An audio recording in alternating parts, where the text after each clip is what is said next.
Hello friends, welcome back to my YouTube channel fun with learn by Deepa. નમસ્કાર મિત્રો, આજનો આપણો વિષય છે કે સ્ટેજનો ડર કઈ રીતે દૂર કરવો, સ્ટુડન્ટ ગાઈડન્સ. ઓકે, હવે મિત્રો આજનો આ વિડીયો સ્પેશિયલ એવા વિદ્યાર્થીઓ માટે છે કે જેઓને સ્ટેજ ઉપર જતા ડર લાગે છે. તો આ વિડીયોને ખાસ અંત સુધી જરૂર જોજો, કારણ કે હું તમને ઘણી એવી ટિપ્સ આપીશ કે જેથી તમારો સ્ટેજનો ડર દૂર થઈ જાય. હવે જ્યારે ટીચર્સ નામ બોલે છે કે ચલો હવે સ્ટેજ ઉપર આવશે ખાલી જગ્યા, બરાબર, ત્યારે શું થાય છે તમારી સાથે? તો ત્યારે દિલ ધડકવા લાગે છે, હાથ કાંપે છે અને માઇન્ડ તો સાવ કામ જ નથી કરતું, બ્લેન્ક થઈ જાય છે. સાચું ને? શું તમારી સાથે પણ આવું થાય છે? હા, મારી સાથે તો આવું જ થયું હતું. જો હવે આપણે સ્ટેજનો ડર દૂર કરવા માટે છે ને, હું તમને એક ટિપ્સ બતાવીશ આ વિડીયોમાં. આ વિડીયો જો તમે જોશો ને તો તમારી આખી લાઈફ બદલી શકશે, કારણ કે હું તમને બતાવીશ કે સ્ટેજનો ડર હંમેશા માટે કઈ રીતે દૂર કરવો. તો ચાલો આપણે સ્ટેપ બાય સ્ટેપ સમજીએ, જેથી કરીને તમે પણ સ્ટેજ પર કોન્ફિડન્ટલી બોલી શકો, ડર્યા વગર જઈ શકો. મિત્રો, સ્ટેજનો ડર લાગે છે શા માટે? કેમ લાગે છે સ્ટેજનો ડર? શું તમને ખબર છે? જો મિત્રો, સ્ટેજનો ડર છે ને એ સામાન્ય છે, આ કોઈ કમજોરી નથી, આ તો એક માનવીય સ્વભાવ છે અને એના ઘણા કારણો છે. એના લીધે જ આપણે આ ડર લાગે છે. ચાલો આપણે કારણ જોઈએ. એમાં સૌથી પહેલું કારણ શું છે કે લોકો શું કહેશે. આપણે બીજાનું પહેલાં વિચારી લઈએ, પછી આપણી ભૂલ થઈ જશે તો આપણાથી થાય ભૂલ. માણસ માત્ર ભૂલને પાત્ર, ભૂલને આપણે સ્વીકારીને આગળ શીખવાનું. અને પછી ત્રીજું કારણ છે કે પ્રેક્ટિસની કમી. હવે જો ડાયરેક્ટ તમે પ્રેક્ટિસ કર્યા વગર સ્ટેજ પર જાઓ તો ભૂલ થવાની છે, એટલે પ્રેક્ટિસ ઇઝ મોસ્ટ ઇમ્પોર્ટન્ટ. બરાબર. હવે આમાં સાચી હકીકત શું છે કહું તમને. જો સાચું કહું ને તો ઓડિયન્સ છે ને એ તમને પડતા જોવા નથી આવતી, એ તમને સાંભળવા માટે આવે છે. એ તેમને કોઈ ફરક નથી પડતો કે તમે પરફેક્ટ બોલો છો કે નહીં, સાચું બોલો છો કે નહીં. એ તમારો કોન્ફિડન્સ અને ફિલિંગ જ એમને દેખાય છે. એ તમારો કોન્ફિડન્સ લેવલ જોવે છે, તમે કેટલા કોન્ફિડન્ટલી બોલો છો. એટલે હવે આ જે સ્ટેજનો ડર દૂર કરવા માટે છે ને 7 પાવરફુલ સોલ્યુશન છે. એમાંનું પહેલું છે મિરર પ્રેક્ટિસ. તમારે દરરોજ 5 મિનિટ છે ને મિરર સામે બોલવાની પ્રેક્ટિસ કરવી જોઈએ. આનાથી તમારો કોન્ફિડન્સ લેવલ વધશે. પછી બીજું છે ફર્સ્ટ લાઈન યાદ કરો. હવે એક સાથે આખી સ્પીચ યાદ નહીં કરવાની, ફક્ત એની પહેલી લાઈન છે ને ફર્સ્ટ લાઈન એ યાદ કરો અને મિરર સામે બોલો, તો તમારામાં કોન્ફિડન્સ લેવલ ઘણો આવશે. પછી છે ડીપ બ્રીથિંગ.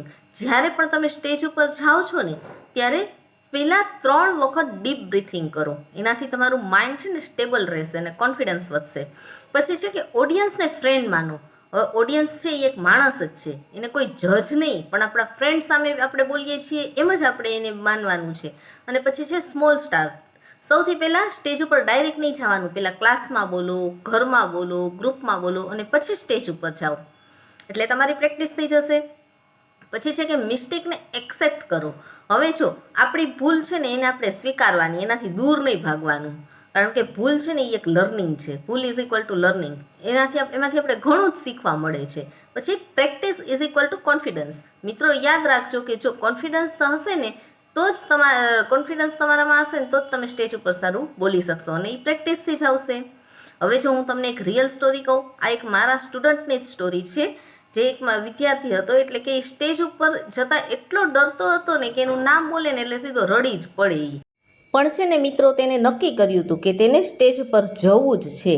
એટલે એને શું કર્યું કે રોજ મિરર પ્રેક્ટિસ શરૂ કરી. માત્ર 2 લાઈન બોલતો. 1 મહિના પછી એ જ વિદ્યાર્થી એન્યુઅલ ફંક્શનમાં કોન્ફિડન્ટલી સ્પીચ આપી. એમાં શું ફેર હતો? એ સામાન્ય માણસ સ્ટુડન્ટ જ હતો, બધા સ્ટુડન્ટ જેવું. એનામાં ટેલેન્ટે કાંઈ નહોતું, પણ હતી તો પ્રેક્ટિસ. એને પ્રેક્ટિસ કરી એટલે એ એકદમ કોન્ફિડન્ટલી બોલી શક્યો. હવે સ્ટેજનો જે ડર છે ને એને દૂર કરવાની એક ફોર્મ્યુલા છે, એ હું તમને બતાવું.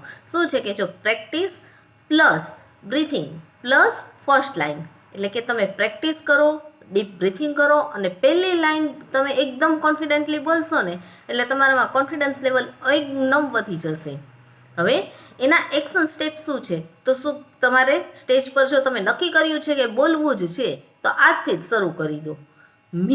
તમારે મિરર સામે 3 લાઈન બોલવાની.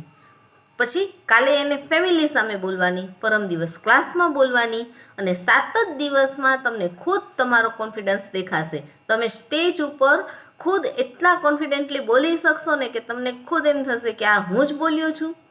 કાલે જ્યારે તમે સ્ટેજ ઉપર જશો અને લોકો તમને ક્લેપ કરશે, ક્લેપ તાળીઓથી વધાવશે, ત્યારે તમને સમજાશે કે ડર તો ફક્ત મનમાં હતો. બરાબર? ડર એ કંઈ બીજું નથી. આપણા મનમાંથી એકવાર ડર નીકળી જાય ને એટલે આપણે બોલી જ શકીએ. મિત્રો, આપણે સ્ટેજથી ડરવાની જરૂર નથી. સ્ટેજથી ડરો નહીં. સ્ટેજ તમને દુનિયા સામે ઓળખ અપાવે છે. જે સ્ટેજથી ડરે છે ને તે પાછળ રહી જાય છે. જે સ્ટેજને અપનાવે છે તે જ લીડર બને છે. માટે સ્ટેજથી ડરવાનું નહીં. જો સ્પીચ શરૂ કેવી રીતે કરવી એ તમારે શીખવું હોય ને તો નેક્સ્ટ વિડીયો જરૂર જોજો. અને વિડીયોને લાઈક કરી ચેનલને સબસ્ક્રાઈબ જરૂર કરજો, કારણ કે અહીં સ્ટુડન્ટને સ્ટેજ માસ્ટર બનાવવામાં આવે છે.